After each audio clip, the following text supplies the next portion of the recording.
కాకినాడలో జ్ఞానేశ్వరి మిస్సింగ్ కేసులో గాలింపు చర్యలు కొనసాగుతున్నాయి.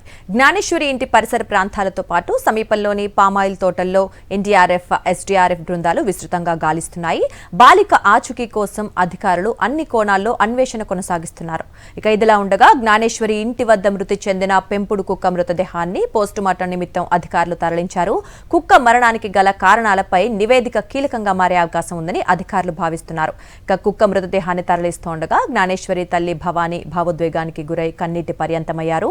గత 6 నెలలుగా ఆ కుక్కను పెంచుకుంటున్నామని, జ్ఞానేశ్వరి ఎక్కువ సమయం దాంతోనే ఆడుకుంటూ గడిపేదని రోధించారు. ఇక బాలిక ఆచూకీ కోసం Srisailam forest rapid response rescue team రంగంలోకి దిగింది. అటవీ ప్రాంతాలు, చిట్టడవులు, సమీప పొదల ప్రాంతాల్లో థర్మల్ డ్రోన్ సాయంతో ప్రత్యేక సెర్చ్ ఆపరేషన్ నిర్వహిస్తున్నారు. ఎక్కడైనా ఆధారాలు లభిస్తాయన్న ఆశతో అధికారులు విస్తృతంగా గాలిస్తున్నారు. జ్ఞానేశ్వరి ఇంటి వెనుక ఉన్న చిట్టడవిలో పెద్ద జంతువుల దాడి అవకాశం లేదని అటవీ శాఖ అధికారులు తెలిపారు. ఇక అయితే ఆ ప్రాంతంలో దుప్పులు, కొండ చిలువలు, కోతులు, విషసర్పాలు వంటి జంతువులు సంచరిస్తాయని వారు పేర్కొన్నారు. దీనిపై మరింత సమాచారం మా ప్రతినిధి రాజు అందిస్తారు. రోజు కూడా చిన్నారి జ్ఞానేశ్వరి జాడ కోసం పోలీసులతో పాటుగా ఎన్డీఆర్ఎఫ్, ఎస్డీఆర్ఎఫ్ సిబ్బంది ముమ్మరంగా గాలింపు చర్యలు చేపడుతున్నారు. వీరితో పాటుగా అటవీ శాఖ సిబ్బంది కూడా థర్మల్ డ్రోన్ కెమెరాతోటి ఈ చుట్టుపక్కల ప్రాంతాలను జల్లెడ పడుతున్న పరిస్థితి అయితే ఉంది. కొద్దిసేపటి కిందటే శ్రీశైలం నుంచి ప్రత్యేకంగా ర్యాపిడ్ రెస్క్యూ వ్యాన్ ద్వారా సిబ్బంది రావడం జరిగింది. ప్రస్తుతం అంతా కొంతమంది ఫారెస్ట్ అధికారులు ఉన్నారు. వారితో మాట్లాడే ప్రయత్నం చేద్దాం. పాప కోసం ఎన్ని రోజుల నుంచి గాలిస్తున్నారు, ఎలాంటి క్లూ వచ్చింది సార్ మీకు ఏమన్నా? పాప మిస్ అయ్యి సుమారు 8-9 రోజులు అవుతుంది సార్.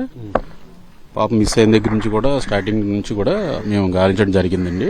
అడవి అంతా గాలించడం జరిగింది మా డిపార్ట్మెంట్ సపోర్ట్ చేసుకుని. మా ఎన్ఎస్టీఆర్ నుంచి హనుమాన్ టీమ్ వాళ్ళు వచ్చారు సార్. వాళ్ళు తీసుకుని రాత్రి 1 గంట ప్రాంతంలో ఇక్కడికి వచ్చాం.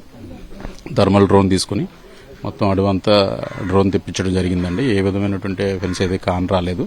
పాప ఆచూకీ అయితే మాకేం తెలియలేదు. దట్ ఈ దగ్గరలో వాటర్ బాడీస్ ఉన్నాయి.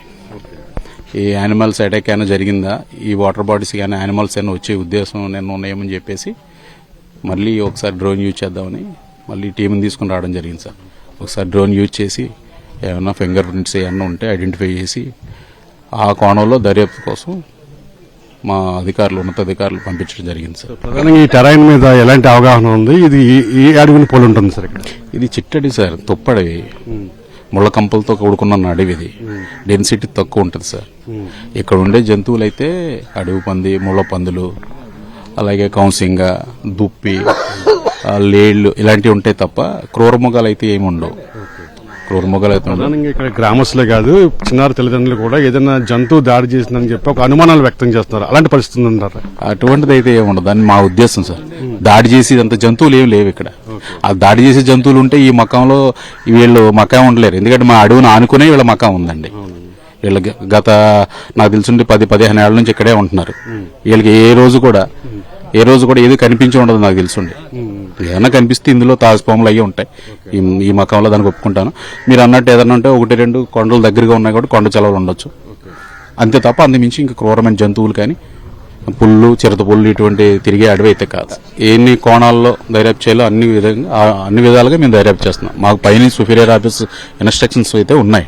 ఇది చిట్టడవి అంటున్నారు కదా, ఇక్కడ ఏమన్నా చిన్న చిన్న గుంటలు కానీ చెరువులు కానీ ఉన్నాయంటారు? మేమే తవ్వించాం సార్. కొన్ని మేమే తవ్వించాం. ఈ జంతువులు ఉంటాయి కదా, ఈ జంతువుల వాటికి వాటర్ వర్క్స్ మీద RFDS కట్టడం అని, కందకాలు తవ్వడం అని ఇలాంటివి మేము డిపార్ట్మెంట్ వర్క్స్ గా మేము తవ్వించాము. అందులో పిల్లలు పడిపోయి చనిపోయి అంత ఇదే అయితే ఉండదండి. చిన్నవి అన్నమాట. అడుగులోతు, 2 అడుగులు వెడల్పు ఆ బాబుతో తవ్వించాము అంతే. గతంలో ఏమన్నా ఇక్కడ ఏమైనా మీరు చెప్తున్న జంతువులు దాడి చేసిన ఘటనలు కానీ ఏమైనా ఉన్నాయా గతంలో? అసలు అటువంటి ఇప్పుడు లేవు సార్ ఇక్కడ. ఏ విధమైన జంతువులు దాడి చేసిన ఘటనలు అయితే ఇక్కడ ఏమి లేవండి. లేవు సార్.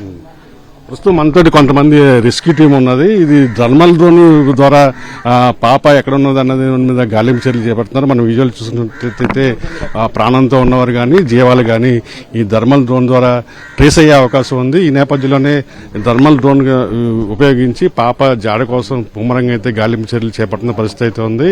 పాప సురక్షితంగా ప్రాణాలతో రావాలని చెప్పి అందరూ కోరుకుంటున్నారు. విడుదల శ్రీనివాస్తో కలిసి కరస్పాండెంట్ రాజు, సాక్షి టీవీ, CH అగ్రహారం నుండి. మరిన్ని అప్డేట్స్ కోసం ఛానల్ ను సబ్స్క్రైబ్ చేయండి. నోటిఫికేషన్స్ కోసం బెల్ ఐకాన్ పై క్లిక్ చేయండి.